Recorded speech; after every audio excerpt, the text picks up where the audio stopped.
In the heart of central Uganda, far from the skyscrapers of Dubai and the polished glass towers of London, lived Samuel Mamdani, a young man chasing a simple dream.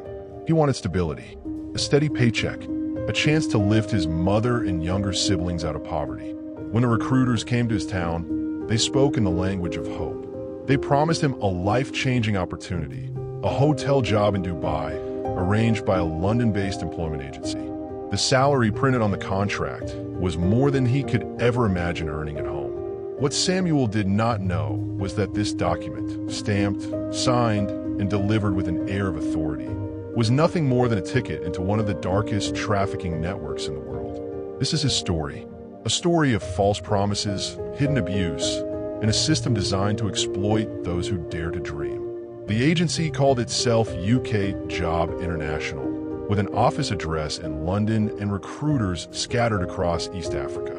Its website was slick, its brochures polished. There were photos of smiling young men and women wearing hotel uniforms, standing in front of five-star lobbies. Samuel first heard about it through a neighbor who had seen posters in Kampala. The poster was simple: jobs in Dubai, hotel staff wanted, immediate travel, salary $900 per month, accommodation and meals included. For Samuel, who barely earned a fraction of that working odd jobs, this sounded like salvation. He borrowed money for the application fee and traveled to the capital for an interview. The interview was short. A man in a shiny suit glanced at his papers, asked about his English, then nodded. Within days, Samuel received a call. "You've been accepted." All he needed was a passport and a small processing fee. Just $500, the recruiter said. The agency promised to cover the visa, the flight, and accommodation in Dubai. Samuel sold his phone, borrowed from relatives, and handed over the cash. He received a contract, printed in English, bearing the letterhead of a UK address, stamped with what looked like an official seal. But the fine print was vague. Job title: Hotel Service Assistant. Duties: general tasks as assigned. Salary: $900. Terms: 2-year renewable contract. No one in his village questioned the details. Why would they? This was opportunity. This was hope. At Entebbe International Airport, Samuel was not alone. Around him were other young men and women, all carrying similar contracts. Some were from Kenya, others from Tanzania. All wore the same mixture of nervousness and excitement. They were guided by a handler, a man who collected their passports before check-in.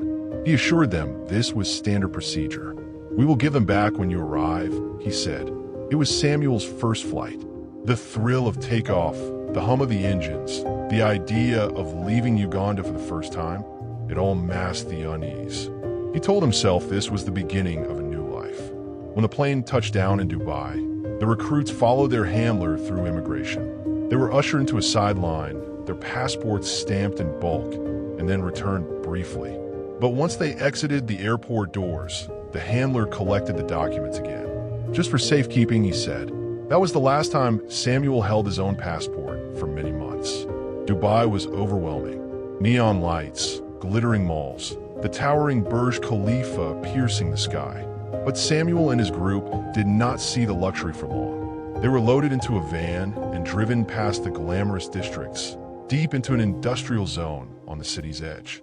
Their accommodation was a cramped building with barred windows, one bathroom for dozens of men, and bunk beds stacked to the ceiling. This was no hotel dormitory. It was a holding pen. The first week was filled with promises.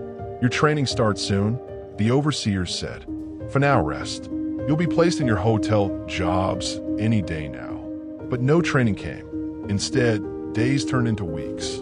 Their food was rationed, their movement restricted. Guards lingered outside the doors.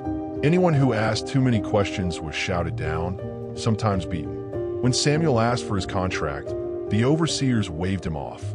"You'll get it later." When he asked for his passport, they laughed. "It's safe. Don't worry." Doubt crept in, but by then it was too late. He was already trapped. What came next was not work in hotels. Instead, the recruits were divided into groups. Some were sent to construction sites. Others were pushed into domestic work, cleaning houses for little or no pay. Samuel and a handful of others were taken to a secluded compound on the city's outskirts. Here, the reality of their situation became clear. This was not employment. It was coercion. It was abuse disguised as opportunity. The overseers told them, "You owe us money. Your flight, your visa, your food. You will work until your debt is paid." The numbers were inflated. What had started as a $500 processing fee had ballooned into a supposed $5,000 debt. A debt Samuel could never realistically repay. At night, the recruits were subjected to rituals meant to break them. Long hours of forced labor, endless chants and humiliations. The stripping away of identity, of willpower, of autonomy. It was a system designed not just to exploit, but to silence. For Samuel, the hardest part was not the physical abuse. It was the isolation. He was forbidden from contacting his family. His phone had been taken. Letters were not allowed. Every message out had to go through the overseers. In his village, weeks turned into months without word from him. His mother feared the worst. But the recruiters back in Kampala told her not to worry. "Your son is fine," they said. "He's working. He will send money soon." It was a lie. Meanwhile, Samuel began to notice others disappearing. A roommate one day gone, never to return. Rumors spread quietly. Some had tried to escape. Others had been transferred to unknown locations. The fear was constant. But in every prison, there are cracks. Samuel found his first lifeline in an older recruit named Joseph, who had been in Dubai for nearly a year. Joseph had managed to smuggle in a cheap mobile phone. He used it sparingly, always at night, always under blankets to avoid detection. Through Joseph, Samuel learned that NGOs in the region sometimes helped trafficked workers escape. There were hotlines, consulates, even church groups that occasionally intervened. The knowledge planted a seed. Escape was possible, but dangerous. For now, Samuel bided his time. He obeyed orders, avoided punishment, and watched. He learned the routines of the guards, the shift changes, the moments when eyes were off them. And in the shadows, he began to plan. What began as a dream in Uganda had become a nightmare in Dubai. Samuel was trapped in a system designed to exploit him, silenced by fear, stripped of his identity, and held by chains stronger than iron. Debt, coercion, and intimidation. But every system has weaknesses. Every prison has cracks, and Samuel was determined to find them. His location as best as he could describe it, the number of men trapped with him. The line cut off before he could finish. For days afterward, nothing happened. Samuel feared they had been exposed. He waited for punishment, for guards to storm a room. But nothing came. Then, one night, Joseph's phone buzzed. A text message appeared. "We hear you. Stay safe. We will help." It was the first flicker of hope Samuel had felt in months. The NGO worker explained the plan. Samuel needed to reach a specific clinic in Dubai, a place known for treating vulnerable migrants and quietly alerting the authorities. But to get there, he would have to slip away unnoticed. The risk was enormous. If caught, punishment would be brutal. Yet the alternative was endless exploitation. On a Thursday morning, Samuel's group was sent out for forced cleaning work at a warehouse. The guards were distracted, arguing with a delivery driver. Samuel saw his chance. With his heart pounding, he slipped out through a side door, ducked behind crates, and ran. He ran past trucks, past fences, into the blinding Dubai sun. Every second felt like an eternity. Finally, he reached a main road. A car slowed. It was a taxi, not just any taxi, but one arranged by the NGO. The driver opened the door. Samuel jumped inside. They drove fast, weaving through traffic away from the compound. Samuel kept looking over his shoulder, half expecting to see the overseers chasing him. But no one followed. Within an hour, he was inside the clinic, trembling, exhausted but free. At the clinic, Samuel was met by doctors and a representative from the NGO. For the first time in months, he was asked a simple question: "Are you safe?" He nodded, then broke down in tears. The NGO arranged emergency shelter in a safe house, hidden among the labyrinth of Dubai's suburbs. There, Samuel began to recount everything he had endured: the false contract, the confiscated passport, the inflated debts, the nightly rituals of intimidation. His testimony was meticulous, and he was not alone. Over the next few weeks, other men rescued through similar escapes told eerily similar stories. The pattern was undeniable. This was not an isolated scam. It was a network. With Samuel's cooperation, the NGO filed reports with the Ugandan consulate, the International Organization for Migration, and a coalition of human rights lawyers. Investigators began piecing together the puzzle. Flight records showed dozens of young men recruited through the same London-based agency. Immigration stamps confirmed their entry into Dubai. But after arrival, many vanished from official records. Journalists picked up the story. A freelancer in Nairobi traced the agency's paper trail. Despite its London address, the company had no real office, just a postbox and a rented virtual receptionist. Behind it were shell companies registered under different names, all linked to the same directors. One of those directors had been accused of trafficking in Eastern Europe years earlier. Another had ties to recruitment agencies operating in the Gulf. The evidence pointed to a sophisticated operation: recruits sourced in Africa, contracts laundered through UK paperwork, and exploitation carried out in Dubai under the cover of job placements. Bringing the perpetrators to justice was not simple. In Dubai, the law against human trafficking was strong on paper, but prosecutions were rare. Authorities often blurred the line between victim and offender, charging trafficked workers with immigration violations or absconding from employers. In London, the agency's registration was legal. It had filed paperwork correctly, paid fees, and technically complied with corporate law.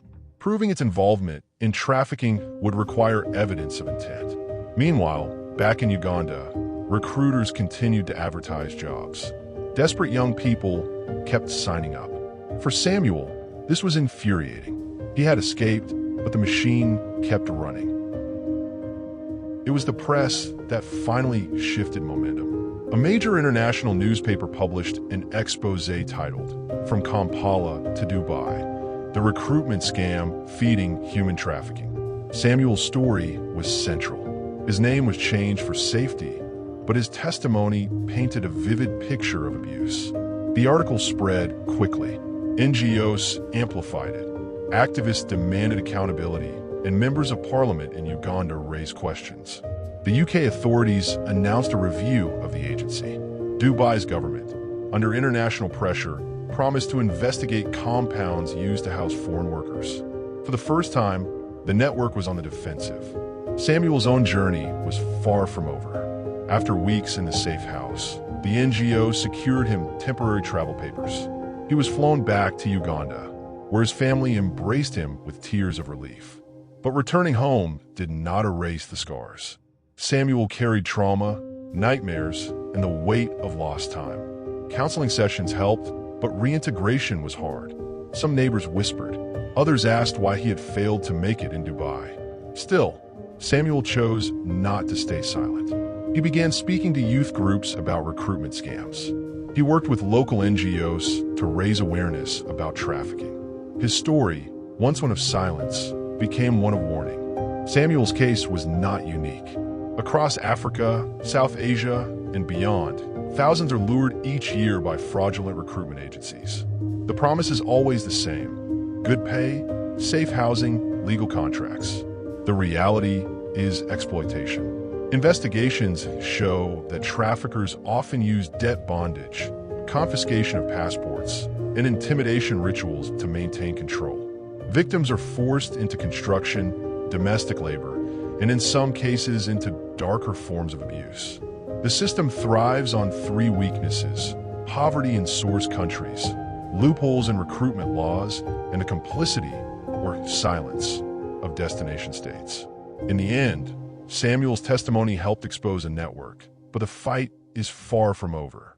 Experts argue that governments must tighten regulation of recruitment agencies, enforce protections for migrant workers, and ensure that victims are treated as victims, not criminals. NGOs stress the importance of safe reporting mechanisms so that those trapped in compounds like Samuel once was can reach out without fear. And for communities back home, awareness is key. The glossy posters, the contracts with official seals, the recruiters in shiny suits, all of these can be traps. Samuel's story began with hope and ended with survival. But for every Samuel who escapes, countless others remain unseen, unheard, and exploited. This is not just a story about one man's nightmare. It is a warning about the global machinery of trafficking, a machine that thrives on dreams, turns them into chains, and hides its crimes behind the glittering facade of opportunity. True crime is not always about a single murder or a single criminal. Sometimes it is about an entire system, one that takes lives not with a weapon, but with deception. And the most chilling question remains: how many more Samuels are still out there, waiting for someone to hear their cry?